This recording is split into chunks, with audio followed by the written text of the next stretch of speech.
പ്രശസ്ത സംവിധായകൻ ഷാഫി അന്തരിച്ചു. 56 വയസ്സായിരുന്നു. ആന്തരിക രക്തസ്രാവത്തെ തുടർന്ന് ഈ മാസം 16-നാണ് ഷാഫിയെ ആശുപത്രിയിൽ പ്രവേശിപ്പിച്ചത്.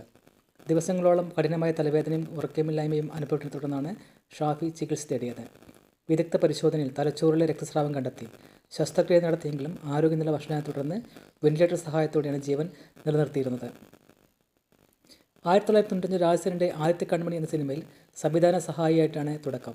2001 ജയറാം നായകനായ വൺമാൻ ഷോയിലൂടെ സ്വതന്ത്ര സംവിധായകനായി. രണ്ടാമത്തെ ചിത്രമായ കല്യാണരാമൻ വൻ ഹിറ്റായതോടെ ഷാഫി മലയാള സിനിമയിൽ ഇരിപ്പിടം ഉറപ്പിച്ചു. തുടർന്ന് പുൽവാൽ കല്യാണം, തൊമ്മനും മക്കളും, മായാവി, ചോക്ലേറ്റ്, ചട്ടമ്പിനാട്, മേരിക്കുണ്ടൊരു കുഞ്ഞാട് തുടങ്ങിയ സിനിമകളും വലിയ ഹിറ്റുകളായി. 17 സിനിമകൾ സംവിധാനം ചെയ്തു. തൊമ്മനും മക്കളും എന്ന സിനിമയുടെ റീമേക്കായ മജയിലൂടെ തമിഴിലും സാന്നിധ്യം അറിയിച്ചു. 2020 പുറത്തിറങ്ങിയ ആനന്ദം പരമാനന്ദമാണ് അവസാന ചിത്രം. ഭാര്യ ഷാമില, മക്കൾ അലീമ, സൽമ. സംവിധായകനും തിരക്കഥാകൃത്തുമായ റാഫി സഹോദരനാണ്. മൃതദേഹം കറുകപ്പിള്ളിയിലെ വീട്ടിലെത്തിച്ചു. ഞായറാഴ്ച രാവിലെ 9:30 മുതൽ 1 മണി വരെ മണപ്പാട്ടിപ്പറമ്പ് കൊച്ചിൻ സർവീസ് സഹകരണ ബാങ്ക് ഓഡിറ്റോറിയത്തിൽ പൊതുദർശനത്തിന് വയ്ക്കും. വൈകിട്ട് 4-ന് കറുകപ്പിള്ളി ജുമാ മസ്ജിദ് ഖബർസ്ഥാനിൽ ഖബറടക്കും.